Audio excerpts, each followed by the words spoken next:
how's about another fun little workshop vid with me and my dad rearranging the Nuggetorium? So many cool little touches. What do you think we should do next? Is there anything you can tell that's off? Is there anything we should do? Always looking for ideas, and usually the ideas come up because I'm working in there and I get frustrated with something and just have to decide like, no, gotta change this. This has to go. Thank you guys for making it possible. I'm trying to wrap as much stuff as I can up before I head up to Canada and get some BC bike race craziness going. So thanks for making it possible. Let's go. So over the past year, I've built and worked in and tweaked my dream bike workshop. We call it the Nuggetorium because I love chicken nuggets. And it's still a little too messy for me. It's still a little too tight. And today I'm going to try to figure out a few ways to tidy the place up, to organize it better, and to just make it work better for me. Step one is purge. Get rid of as much stuff as possible. I have a tendency to hang on to stuff because I think I might need it in the future. Forget it. Just throw it away. The dimensions of the shed are 10 foot by 12 foot. And on the far wall here, I have this big old desk. And I love this desk. I think it's awesome, purposely built. Me and my dad built it. But it is taking up way too much room. It's also causing a pretty big blockage of that space off to the left there. You can see below my lime green tools. That whole space, I was just using a big old garbage can to take up that space because you can't really get into it. You can't really move around. It's very much dead space. So I want to bring that space back to life. So let's pull everything out, clean it all off, and let's cut this thing down to size. Wow, look how nice and clean it looks in there. Yep, because all the crap's just scattershot laying around the backyard now. So my idea is really simple. Just a flat piece of wood that sits in the corner that goes from the left windowsill to the right windowsill. Takes up very little room, but will still be able to hold my monitor and speakers and keyboard, and then all the computer stuff will just go right underneath. So we found some studs in the wall, drilled a couple support beams or whatever you would call these, and then we're good to go. So we used an old bike box to build a template so we could just cut the wood right to size and know that it was going to fit. And by doing that, we could actually visualize that the desk probably was going to be a little too small if we had it the size that we had it. So we decided to kind of bring it out a little bit more, give it a little bit more depth. So we used the template to draw some lines on the old desktop and then got to cutting. Zip a few screws into the support boards, cut a hole for all the cable routing, and we are good to go. But wait, there's more. We're not done yet. One of my biggest problems during my live streams is being able to see the chat. I always love interacting with the chat, and when I'm up close to the screen, I can see it. But when I'm further away, it's really tough. So why not vertically mount a television screen so I can just blow up the chat super big and be able to see it perfectly during my live streams? So that's what we did. I went down to Costco and got this Samsung 4K 42-inch TV for $300.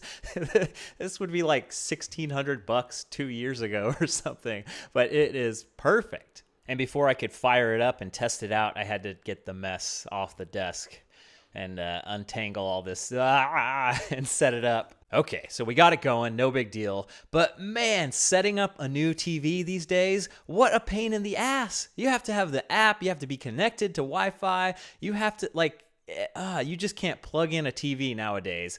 And it was actually a pain. For as computer savvy as I am, I hated every step of it.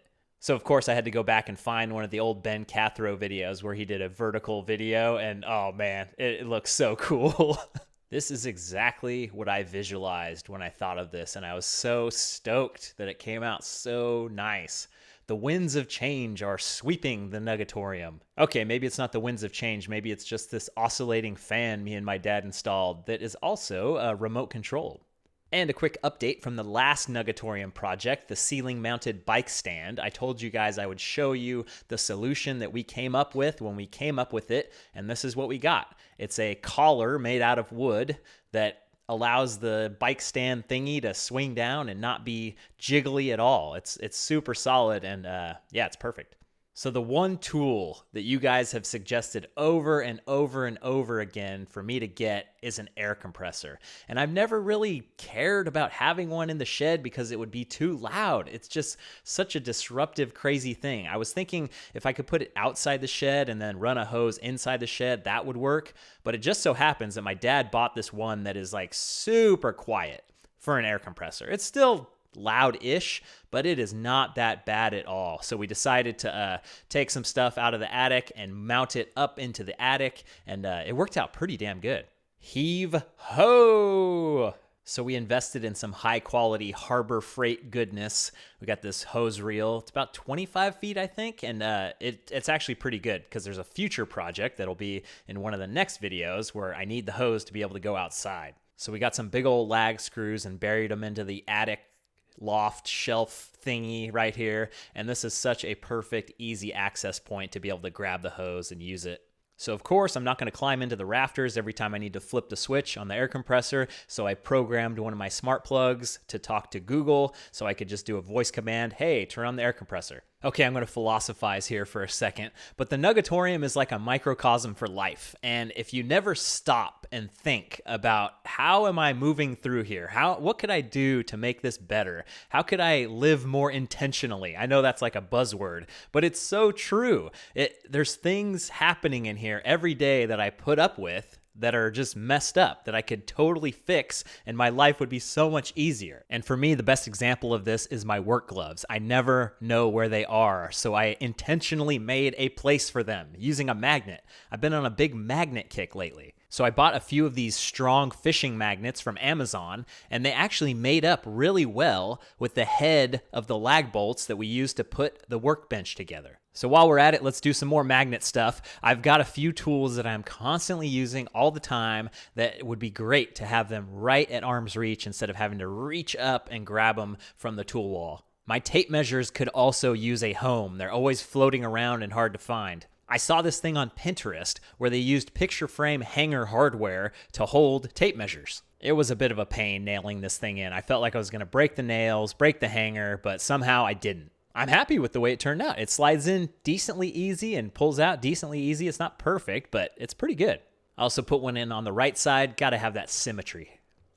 Then I added in some more cameras for my live stream setup. This is always a little janky with the USB ports and the data, and yeah, it's still a work in progress, but I've got 4 different cameras now, and I'll have to test this out pretty soon.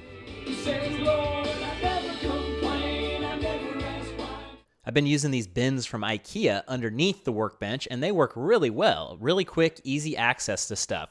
But I don't need easy access to tires. Tires are something you only work on every once in a while. So I bought some bins from Costco, these black bins, threw all the tires in there, and then chucked this bin up into the loft where I can get to it if I need it, but it's not important. It's not something I need right at the blink of an eye. So we're going to file this one under future projects. I had this idea where I would have these laminated maps and they would be up above the bench, and they always looked decent, but up close they're just totally falling apart, and they weren't really rigid. They were always kind of hanging and saggy. So I'm taking them down, and I've got some other ideas for what I want to put in their place. Maybe I'll just reboot it and do maps again, but I also have some other cool ideas that will be for future Nuggetorium updates. So now that I've got this open back corner, I can put all the stuff that used to be underneath the desk that was taking up all that room and shove it in the back here and organize it and just get it out of the way. Ah, a nice empty shelving system. I'm sure it will be filled up with a bunch of junk soon enough. So here is the Nuggetorium in its current amazing clean glory. I am so stoked on having the bench cleaned off, having my camera set up, having more organization, and just having that big desk out of the way. It is looking so perfect right now. And in case you forgot, this is what it looked like at the beginning of the video. Sorry about the shaky cam footage. I really should have got a better shot of the mess. I am super stoked on this, and you guys made this happen. Your support in any way, shape, or form, if you comment, if you like the video, if you join me on Patreon, however you choose to support the channel, it's what makes this possible. So I thank you guys so much. I've got more Nuggetorium fun coming up. We're going to do some stuff outside like I hinted at before. Until then, thanks for watching, you guys. I'll see you on the trail.